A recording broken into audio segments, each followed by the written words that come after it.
మీ business ను develop చేసుకోవాలి అనుకుంటున్నారా? మీ పరపతిని పెంచుకోవాలి అనుకుంటున్నారా? అయితే ఓకే టీవీ ద్వారా ఎల్ బ్యాండ్, ఆస్ట్రన్ band ad, scrolling ad, ad with voice overs, logo bug, video ads ద్వారా మీ యాడ్స్ ను పబ్లిష్ చేసుకోండి. సంప్రదించవలసిన ఫోన్ నెంబర్ 8520917933. ధరని ఈ నోటీసులు చాలా మంది అడుగుతూ ఉంటే నిజంగా బాధ అనిపిస్తూ ఉంది. మన చేతిలో పవర్లు ఉండవు, మాట్లాడడం తప్ప, వాళ్ళ దృష్టికి తీసుకెళ్ళడం తప్ప, సమస్యలు తెలుసుకొని ప్రజలకు తెలియజేయడం తప్ప మనం ఏం చేయలేము, కన్విన్స్ చేయలేము, ఏం చేయలేనటువంటి పరిస్థితి. కానీ ఏదో ఒకటి చేయాలని తపన. సో వీటన్నిటి మధ్యలో చాలా ఇబ్బందులు ఎదుర్కొనేటువంటి అవకాశం ఉంది. సో అందుకే అంటున్నా, ఏ ఒక్కరు ఏం చేయలేదు, అందరూ కలిసికట్టుగా ఎదుర్కొంటేనే. చిన్నప్పుడు చదువుకున్నాం కదా, ఏమని చదువుకున్నాం? ఐకమత్యమే మహాబలం అని చదువుకున్నాం. సో చెయ్యి కలిపి ప్రశ్నిస్తేనే వీళ్ళందరూ దారికి వస్తారు తప్ప ఏ ఒక్కరో ఇద్దరో మాలాంటి వాళ్ళు అడిగితే మరి వాళ్ళు ఎందుకు కదిలొస్తారు, ఎందుకు దిగొస్తారు, ఎందుకు అవినీతిని మరి తరిమేయాలని అనుకుంటారు. సో ఇట్లా సమస్యలు చెప్పుకుంటూ పోతే చాలా విషయాలు ఉన్నాయి. ఇంకొంతమంది అంటారు లోక్సభ తర్వాత అంటున్నారు. ఇప్పుడే చేయలేని వాళ్ళు లోక్సభ తర్వాత చేస్తారా, మళ్ళీ 4 ఏళ్ళు తర్వాత చేతులు దులుపుకుంటారులే అన్నట్టుగా సామాన్య ప్రజలు కూడా చాలామంది ఇటువంటి పరిస్థితుల్లో ఉన్నారు. ఇందులో ఈయన ఉన్నట్టు చూసినావు ప్రభాకర్ రావు, ఈయన ఆస్తి ఎంత ఉంటుంది చెప్పాలా మీకు? ఈయన ఆస్తి ఎంత ఉంటుంది అంటే మీరు స్టక్ అయిపోతారు. అరే వీళ్ళందరూ ఇంట్లో కోట్ల ఎట్లా సంపాదిస్తున్నారు శ్రావ్య? మేము రెక్కలు ముక్కలు చేసుకొని ఎండనక వాననక ఇంత ఇబ్బంది పడి మా కుటుంబ బాధ్యతల్ని ఈడుస్తూ ఉన్నాం, ట్యాక్సులు కడతా ఉన్నాం, ఐటీ కడతా ఉన్నాం, ఇవన్నీ కూడా కడతా ఉన్నాం. ఐటీ కట్టకపోతే మిడిల్ క్లాస్ బతుకులకు లోన్లు కూడా రావు.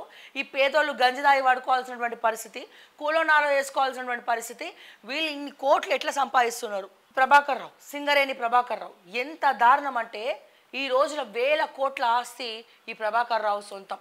ఒక్క దాని మీద సంతకం పెడితే చాలు ఇట్లా కోట్లు వచ్చి ఇట్లా ఉరి పడుతుంది. అండ్ అట్లనే ఈ ప్రభాకర్ రావు అండ్ అట్లనే కవిత కలిసి సింగరేణి మొత్తం చిదిమేసిండ్రు. అండ్ సింగరేణిలో ఇంకా మాట్లాడాలంటే సింగరేణిలో చాలామంది దొంగలు ఉన్నారు. వాళ్ళు ఏం చేస్తారంటే ఈ దొంగతనం పోయేటప్పుడు రాత్రిపూటనే దొంగతనం చేస్తారు.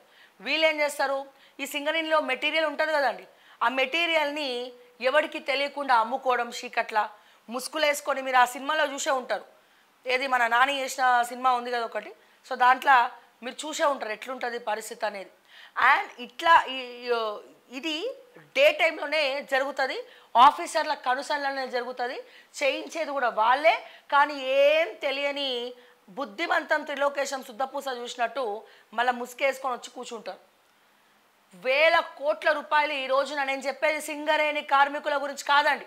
సింగరేణి కార్మికులు బొగ్గునే నమ్ముకున్నారు, వాళ్ళ గుండె ధైర్యాన్ని నమ్ముకున్నారు, వాళ్ళ కండ బలాన్ని నమ్ముకున్నారు. సింగరేణి కార్మికులు కాదు నేను చెప్పేది, సింగరేణికి సంబంధించినటువంటి ఆఫీసర్లు.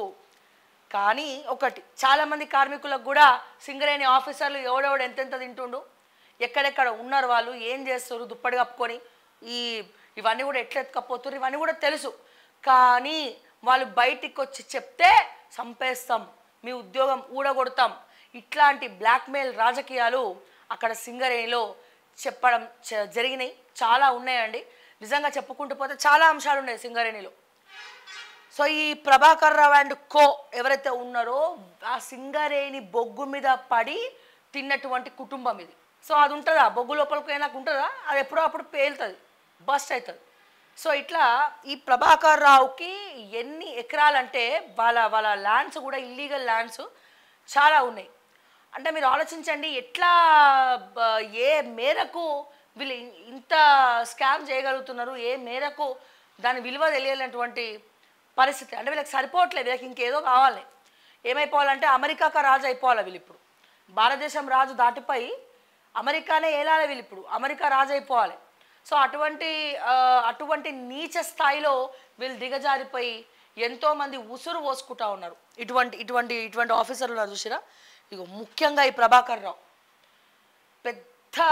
ఈ ప్రభాకర్ రావు ఎంత క్రిమినల్ అంటే ఎన్ని చెప్పినా ఎన్ని తిట్టినా వేస్ట్ అయిన గురించి చెప్పినా కదా. దొంగలు ఊర్లు పంచుకున్నట్టు ఈ రావులంతా చేరి మంచి రావుల గురించి అంటలేదండి, ఇట్లాంటి పిచ్చి రావుల గురించి మాట్లాడుతున్నా. గవర్నమెంట్లో ఎవరెవరైతే రావులు ఉన్నారో ఈ రావులందరినీ కూడా పైసాహే పరమాత్మ అన్నట్టు ఇట్లా గురేసిండ్రు. అరే నువ్వు రావువి, నేను రావుని, మనం ఏమీ రావులా ఉండం, కానీ విన్నట్టే ఉందాం, ఉన్నట్టే ఉందాం, వెనకాలకి అన్నీ దోచుకుందాం రా నాయన అని చెప్పి ఇట్లా కొంతమంది రావులు చేరి మొత్తం కూడా ఇగో ఇట్లాంటి పరిస్థితికి తీసుకొచ్చారు. అండ్ ఇందులో ఇంకా మాట్లాడాలంటే ఈ సింగరేణి స్కామ్ వెనకాల కవిత హస్తం కూడా ఉంది. కవిత హస్తం కూడా ఈ సింగరేణి దాంట్లో ఉంది, ఎందుకంటే దానికి ఇన్ఛార్జ్గా కవిత చేసింది కాబట్టి. ఓకే, సో అక్కడ వాళ్ళని అడిగితే కూడా చెప్తారు. ఒక రకంగా చెప్పాలంటే కొన్ని ఆస్తులు కూడా ఈ సింగరేణి దానివల్లనే ఆమె సంపాదించుకుందని కూడా మాట్లాడుతూ ఉన్నారు. సో ఇట్లా చెప్పుకుంటూ పోతే ఇక చెప్తున్నా కదా, ఒక రోజంతా సరిపోదు మనకి.